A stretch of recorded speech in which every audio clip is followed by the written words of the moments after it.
It's late night at TFG, and I am your host, Lamar Falk. We're just a few days away from Christmas, or Xmas as some like to call it. So if you're like me and haven't been shopping yet, I feel for you, I really do. All right, but let's get into it, all right?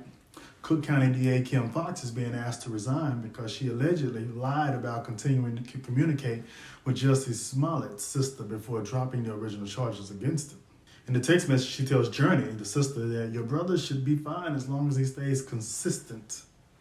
Many are saying that she's basically telling him to stick with the lie. Don't change the story, ride this false narrative until the wheels fall off, no matter how crazy the story sounds to damn near everybody. As we know, Jussie has been found guilty of the charges, but that isn't stopping the criticism against Madam Kim Foxx. What do you think? Was she trying to let him off easily initially? Who knows? Many just wanted the case to go away, so perhaps they just did a quick sweep under the rug. No one was hurt, but his pride, his reputation, and perhaps his career, unless Empire comes back, but I don't know. I actually think Empire cut him before the finale. Oops. Bette Midler is under fire for calling West Virginians poor, illiterate, and essentially crackheads. She since apologized, kinda, but her initial tweet said this: "What Joe Manchin, who represents a population smaller than Brooklyn, has done to the rest of America who wants to move forward, not backward, like his state is horrible. He sold us out. He wants us to all be just like his state, West Virginia, poor, illiterate, and strung out." Well, I'm no celebrity that's worried about being canceled, so I'm here to ask, where's the lie? It's West Virginia. The same folks that have a problem with this had no problem with Trump calling Haiti and some African countries shithole nations. But I say once again, it's West Virginia. Let's talk about Joe Manchin for a second, though. He's the one Democrat refusal to get on the ball and pass the Joe Biden's Build Back Better bill. Dems are pissed that this West Virginian hick won't get on board. But do we really know what's in this bill? Let's take a look at a few things in it. Universal and free pre-K for 3 and 4-year-olds. Okay. It's going to cap child care expenses at 7% of the income of middle-class citizens. Families making up to $300K a year are eligible. All right. 39 million families will receive up to $3,600 per child in tax credits, tax breaks for using clean energy, electric cars, etc. Lower prescription drug costs and impose tax penalties on drug companies raising prices faster than inflation. It's going to expand affordable housing by putting more money into government housing and down payment assistance programs. Also building more affordable housing. Can we talk about this for a second? Let's touch on it. While I understand the need, but doesn't it piss you off? Let me get close. Doesn't it piss you off when you work your ass off to get into a place that you can afford a high-end apartment, maybe downtown, let's say, and then they decide to make a percentage of the units affordable, and you got Pookie and them moving in, and it turns into the goddamn hood. Is that just me that has an issue with that? And I know it sounds bad. I forgot where I come. I know it sounds bad, but it's reality, and one I've seen, and it's one I've seen on several occasions, and I think that's sad and unfortunate. It's almost like reverse gentrification when you think about it. That's gonna piss somebody off, but it's okay. Instead of knocking down the hood and invading the hood and putting up expensive condos, they're now bringing the hood to the nice part of town. I'm gonna get a lot of backlash for that, but it's the truth. Let's continue. The Build Back Better bill is going to supposedly lower taxes for the poor by increasing the earned income tax credit. It's going to increase Pell Grants for more people can go to school. $100 billion in loans for immigration reform. Now that's a weird one. That's all right. $100 billion? That's a lot for immigration reform. There's a lot of other stuff I think that could go towards it. It has to do with black folk. Biden says it's paid for by taxing the rich. All this. He says it's all paid for by taxing the rich, corporations, and anyone making $400K or more. This includes increasing the corporate tax rate. Finally, giving more money to the IRS to pick up the pace in making us all pay our taxes. So the IRS is going to be on our ass to get these taxes paid.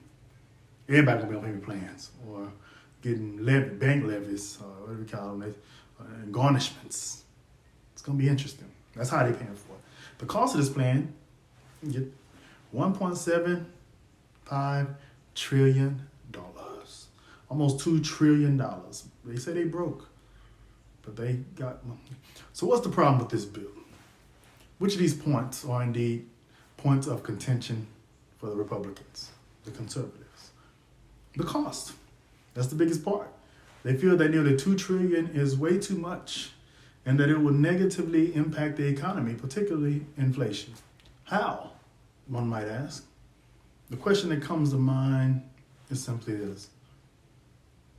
If you tell ExxonMobil that their taxes are increasing, their corporation, what might they do to make up for it? Let's just bear with me, chill with me. I know some people already, you ready to get on those comments. And thank you for your comments, by the way. Keep commenting. Thank you. Appreciate it. If you tell Walmart that if they report profits, they're going to pay a higher corporate tax rate, what might Walmart do? Speak. Just think sensibly. Let's lay this out and think logically for a second.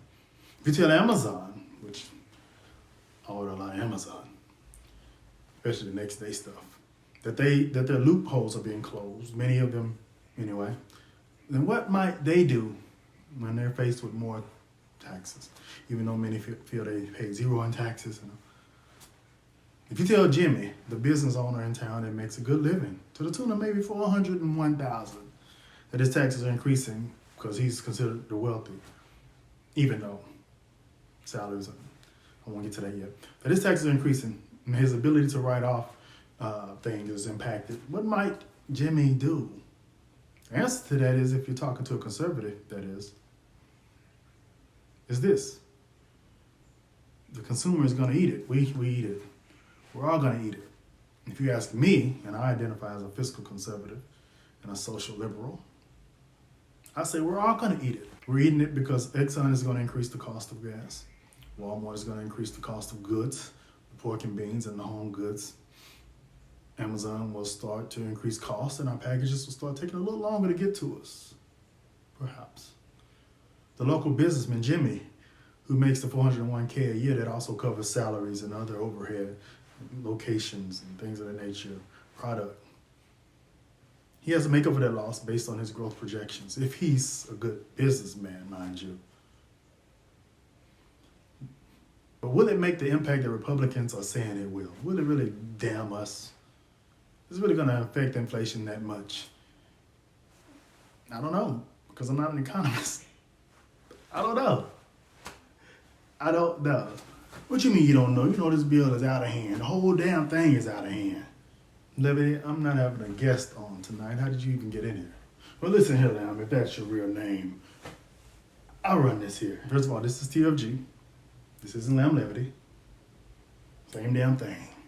Okay, say what you got to say so you can go ahead and get this thing going. I just want to get ready to wrap up. It's truth to this thing here. Some truth. The problem is that you got too much Democrat in you.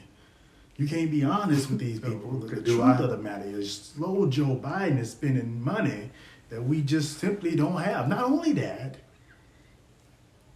he want to give them even more handouts. Wait, you know what I'm talking about, don't you? I'm not going to let you come on here and say that because, first of all, it's just simply not true. So what are you going to tell me, more whites on welfare than minorities? That's exactly what I'm going to tell you. Because you know that. You know that to be true. Blacks make up what percent of the population? Let's say 13%. Of course, there's going to be more whites than blacks because there's more of them. But what I really come to say is that Joe Manchin, please, should run for president. He must be crazy. He's the only one with the balls to vote his conscience rather than just falling in line with the rest of the lying politicians. You see? You got the lying part right. Matter of fact, who's the real president? Joe Biden or Joe Manchin? Well, okay, you gotta go. Bye. I apologize for that. I do hope you got, though, besides Levity just popping on to the show, like he owns the place, I hope you got value out of tonight's show. Very short one today. If you did, please press like and click subscribe if you haven't. And I'll be back on Thursday, perhaps with a guest, other than, not Levity, by the way. This is Late Night at TFG. I'm Lamar Falk. Peace out.